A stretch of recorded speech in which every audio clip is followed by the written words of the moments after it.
네, 계속해서 한 주간의 이슈 살펴보도록 하겠습니다. 네, 장현주 변호사 계속 함께 하시고요. 권상희 시사평론가 새로 모셨습니다. 안녕하세요. 네, 지금 리포트에도 나왔습니다만 위중증 환자가 480명대로 좀 집계가 됐어요. 네. 지금 위중증 환자 증가하는 이유는 어디서 찾을 수가 있겠습니까? 가장 큰 원인으로 주목하자면 낮은 백신 접종률이 가장 큰 원인이 되지 않을까 싶습니다. 특히 60세 이상 고위험군에 대한 백신 접종률이 10% 남짓 지금 넘은 상태거든요. 네. 지금 보면 한국 접종률이 세계 주요국들에 비해서도 상당히 낮은 편입니다.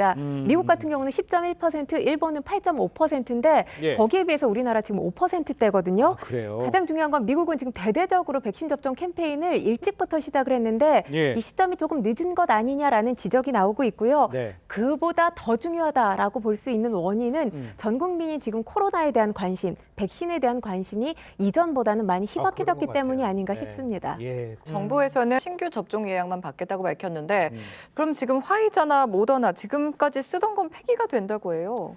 그렇습니다. 참 안타까운 상황일 수도 있는데요. 네. 일단 예. 단가 백신은 이제 폐기가 될 수밖에 없습니다. 왜냐하면 이제 1, 2차 접종 같은 경우에는 초기 바이러스를 기반으로 했던 단가 백신이 가능했는데 예. 3, 4차부터는 오미크론 변이 기반으로 한 이가 백신만 그러니까요. 가능하거든요. 예. 그렇다 보니까 지금 이제 생산되고 있는 단가 백신들은 개량이 되지 않는다면 폐기될 수밖에 없는 것이고 네네. 지금 일단 계약 기간이 2024년 6월까지로 연장이 돼 있다라고는 하지만 예. 그 기간까지 개량이 되지 않으면 그 전에 나왔던 단가 백신은 이제 폐기되는 수순으로 된다라고 그러네요. 그럴 수밖에 없겠네요.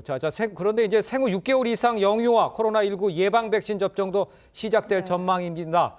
하지만 실효성 지적이 나와요. 왜 이 실효성 지적이 나옵니까? 안 맞는 거예요? 왜 왜냐하면 5세부터 11세까지 접종률이 1%대였어요. 네. 그렇기 때문에 이보다 더 어린 아이들에게 백신을 맞추는 걸 아이들을 키우는 부모님들 입장에서는 불안해하지 않을까라는 지금 지적도 나오고 있거든요. 예. 그리고 이번 백신 같은 경우 기초 백신 2차례에 걸쳐서 맞았잖아요. 네네. 이번 백신은 3차례에 걸쳐서 맞게 되고요. 하지만 중요한 건 영유아 중에서도 이 고위험군으로 분류될 수 있는 질환을 가지고 있는 아이들도 있을 수 있잖아요. 예. 이런 아이들에게는 효과가 있을 것으로 전망되고 있습니다. 그렇군요.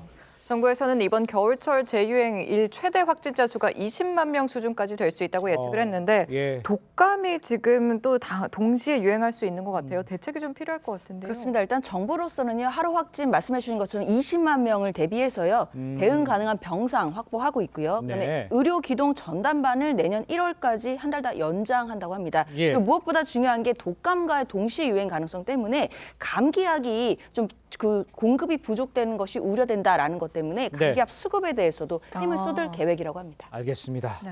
자, 다음 이슈도 좀 살펴보도록 하겠습니다. 그러니까 28일 내일입니다. 오후 10시 한국 축구대표팀 가나와 조별리그 2차전 펼치죠.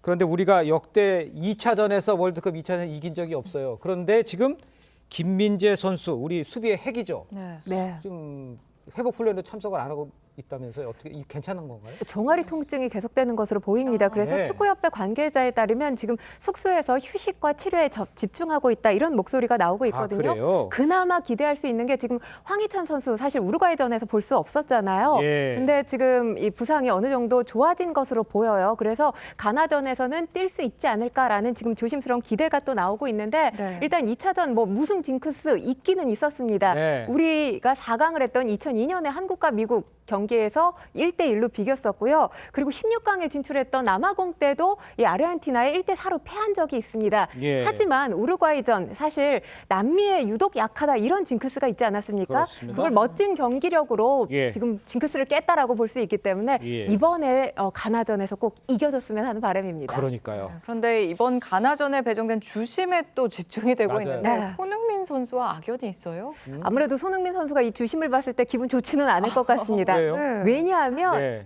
앤서니 테일러 심판이거든요. 2019년 12월 첼시전에서의 악연이 있었던 건데요. 이때 이제 손흥민 선수 보복성 플레이를 펼쳤다 이렇게 판단을 해서 손흥민 선수에게 레드 카드를 줬어요. 그런데 이 심판이 손흥민 선수한테만 그런 것이 아니라 이 레드 카드를 자주 남발하는 심판으로 유명합니다. 그래요? 그렇기 때문에 예. 가나전에 퇴장주의보가 지금 내려진 상태입니다. 예, 좀 주의를 좀 해야 될 것 같네요. 네. 자, 이런 가운데 이제 우리 대표팀 선전이 기대되고 있죠. 이런 상황에 이제 우루과이전에서 월드컵 데뷔전을 치렀던 조규성 선수 아마 기억을 하실 겁니다. 전 세계 축구 팬들이 관심을 한 몸에 받고 있어요. 그 이유가 잘생긴 넘버 9. 그렇죠. 한국 9번 선수 누구냐 네. 이런 목소리가 SNS에 상당히 많았어요. 네. 특히 사실 경기 전에 SNS 팔로워 수가 3만 명 정도였거든요. 네. 25일 9시 현재 25만 명 이상으로 와, 늘었습니다. 엄청나네요. 그러니까 세계인들의 관심이 집중된 선수라고 이제 이야기할 수 있는데 네. 20분 정도 뛰었잖아요. 교체 투입된 선수였단 말이에요. 그렇죠. 20분을 뛰었지만 90분을 뛴 선수만큼의 임팩트가 있었다라는 분석이 나오고 있습니다. 그렇군요. 또 지난 24일 우루과이전에서 시민들은 안전을 좀 잘 지키면서 성숙한 응원전을 보여줬었는데 이번 가나전에서도 거리 응원전이 있죠? 그렇습니다. 지난 우루과이전에도 한 2만 6천 명 정도가 광화문에 네. 몰렸지만 아무 네. 사고 없이 무탈하게 잘 응원전을 펼쳤습니다. 네. 이제 내일 오후에도 있을 우리 가나전에서도요. 붉은 악마는 이제 한 8천 명 정도가 거리 응원단이 몰릴 것으로 예상한다고 했는데 사실 더 많은 인파가 몰릴 가능성이 있기 때문에 네. 안전 대비에도 유의해야겠습니다. 알겠습니다. 자, 다음 이슈도 좀 하나 짚어보도록 하겠습니다. 중고생을 유인하고 협박한 뒤에 음란물을 제작 유포한 제2의 N번방. 이 용의자 호주에서 붙잡혔습니다. 용의자가요, 그동안 그 수사가 시작되자 자기는 안 잡힐 거라고 이렇게 했는데 결국은 잡혔네요. 그렇죠. 꼬리가 길면 잡힐 수밖에 없죠. 네. 일단 세상에 이 사건이 알려진 게 지난 8월 여름이었습니다. 네. 당시 이 A씨 텔레그램을 탈퇴하고 잠적했었던 상황인데요. 경찰이 지난 8월 31일 6개 팀 35명 대규모로 TF팀을 편성해서 대대적인 수사에 나섰고요. 네. 지난 23일 호주 시드니에서 L로 추정되는 그러니까 20대 중반의 한국인 남성입니다.